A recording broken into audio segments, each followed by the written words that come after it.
Leitura diária da Bíblia. Hoje, dia 6 de abril de 2024, iremos ler os capítulos 1, 2 e 3 de 2 Samuel. Davi recebe a notícia da morte de Saul. Capítulo 1. Depois da morte de Saul, Davi retornou de sua vitória sobre os amalequitas. Fazia 2 dias que ele estava em Ziclag, quando no terceiro dia chegou um homem que vinha do acampamento de Saul, com as roupas rasgadas e terra na cabeça. Ao aproximar-se de Davi, prostrou-se com o rosto em terra em sinal de respeito. Davi então lhe perguntou: "De onde você vem?" Ele respondeu: "Fugi do acampamento israelita." Disse Davi: "Conte-me o que aconteceu." E o homem contou: "O nosso exército fugiu da batalha, e muitos morreram. Saul e Jonatas também estão mortos." Então Davi perguntou ao jovem que lhe trouxera as notícias: "Como você sabe que Saul e Jonatas estão mortos?" O jovem respondeu: "Cheguei por acaso ao monte Gilboa, e lá estava Saul, apoiado em sua lança. Os carros de guerra e os oficiais da cavalaria estavam a ponto de alcançá-lo. Quando ele se virou e me viu, chamou-me gritando, e eu disse: 'Aqui estou.' Ele me perguntou: 'Quem é você?' 'Sou amalequita,' respondi. Então ele me ordenou: 'Vem aqui e mate-me. Estou na angústia da morte.' Por isso, aproximei-me dele e o matei, pois sabia que ele não sobreviveria aos ferimentos. Peguei a coroa e o bracelete dele e trouxe-os a ti, meu senhor." Então Davi rasgou suas vestes, e os homens que estavam com ele fizeram o mesmo. E se lamentaram chorando e jejuando até o fim da tarde, por Saul e por seu filho Jonatas, pelo exército do Senhor e pelo povo de Israel, porque muitos haviam sido mortos à espada. E Davi perguntou ao jovem que lhe trouxera as notícias: "De onde você é?" E ele respondeu: "Sou filho de um estrangeiro, sou amalequita." Davi lhe perguntou: "Como você não temeu levantar a mão para matar o ungido do Senhor?" Então Davi chamou um dos seus soldados e lhe disse: "Vem aqui e mate-o." O servo o feriu e o homem morreu. Davi tinha dito ao jovem: "Você é responsável por sua própria morte. Sua boca testemunhou contra você quando disse: 'Matei o ungido do Senhor.'" Davi lamenta-se por Saul e Jonatas. Davi cantou esse lamento sobre Saul e seu filho Jonatas, e ordenou que se ensinasse aos homens de Judá o lamento do arco, que foi registrado no livro de Jasar. "O seu esplendor, ó Israel, está morto sobre os seus montes. Como caíram os guerreiros! Não conte isso em Gate, não o proclame nas ruas de Ascalon, para que não se alegrem as filhas dos filisteus, nem exultem as filhas dos incircuncisos. Ó colinas de Gilboa, nunca mais haja orvalho, nem chuva sobre vocês, nem campos que produzam trigo para as ofertas, porque ali foi profanado o escudo dos guerreiros, o escudo de Saul, que nunca mais será polido com óleo. Do sangue dos mortos, da carne dos guerreiros, o arco de Jonatas nunca recuou. A espada de Saul sempre cumpriu sua tarefa. Saul e Jonatas, muito amados, nem na vida nem na morte foram separados. Eram mais ágeis que as águias, mais fortes que os leões. Chorem por Saul, ó filhos de Israel. Chorem aquele que o vestia de rubros ornamentos e que suas roupas enfeitava com adornos de ouro. Como caíram os guerreiros no meio da batalha, Jonatas está morto sobre os montes de Israel. Como estou triste por você, Jonatas, meu irmão. Como eu lhe queria bem, sua amizade era para mim mais preciosa que o amor das mulheres. Caíram os guerreiros, as armas de guerra foram destruídas." Davi é ungido rei de Judá. Capítulo 2. Passado algum tempo, Davi perguntou ao Senhor: "Devo ir para uma das cidades de Judá?" O Senhor respondeu que sim, e Davi perguntou para qual delas. "Para Hebrom," respondeu o Senhor. Então Davi foi para Hebrom com suas 2 mulheres, Ainoã de Jezreel e Abigail, viúva de Nabal, o carmelita. Davi também levou os homens que o acompanhavam, cada um com a sua família, e estabeleceram-se em Hebrom e nos povoados vizinhos. Então os homens de Judá foram a Hebrom e ali ungiram Davi, rei da tribo de Judá. Informado de que os habitantes de Jabes de Gileade tinham sepultado Saul, Davi enviou-lhes mensageiros que lhe disseram: O Senhor os abençoe pelo seu ato de lealdade, dando sepultura a Saul, seu rei. Seja o Senhor leal e fiel para com vocês. Também eu firmarei minha amizade com vocês, por terem feito essa boa ação. Mas agora sejam fortes e corajosos, pois Saul, seu senhor, está morto, e fui ungido rei pela tribo de Judá. Isbosete, proclamado rei de Israel. Enquanto isso, Abner, filho de Ner, comandante do exército de Saul, levou Isbosete, filho de Saul, a Manaim, onde o proclamou rei sobre Gileade, Assuri, Jezreel, Efraim, Benjamim e sobre todo Israel. Isbosete, filho de Saul, tinha 40 anos de idade quando começou a reinar em Israel, e reinou 2 anos. Entretanto, a tribo de Judá seguia Davi, que o governou em Hebrom por 7 anos e 6 meses. A guerra entre Judá e Israel.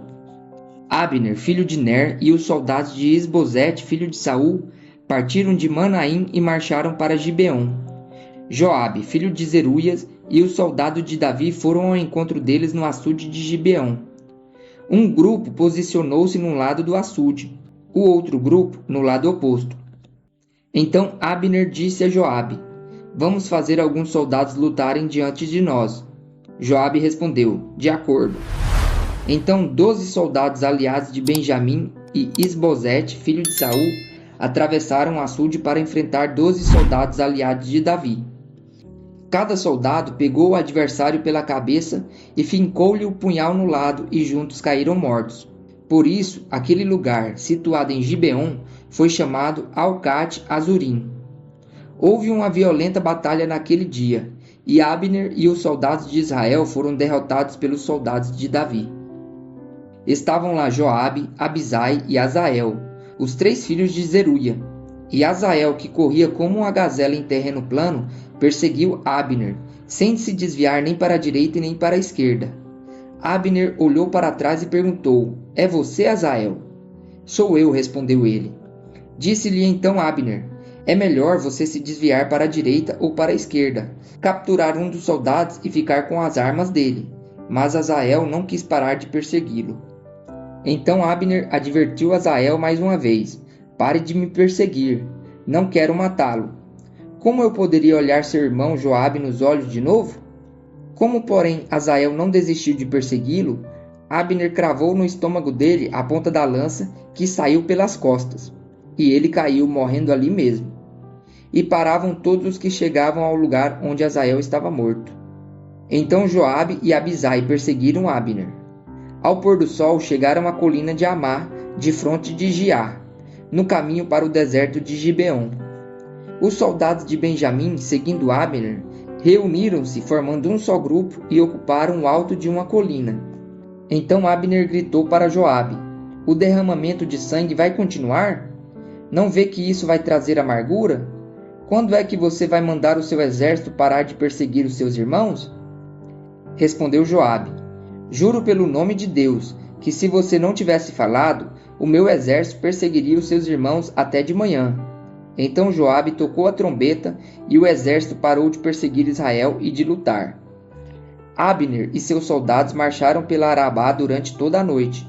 Atravessaram o Jordão, marcharam durante a manhã inteira e chegaram a Manaim.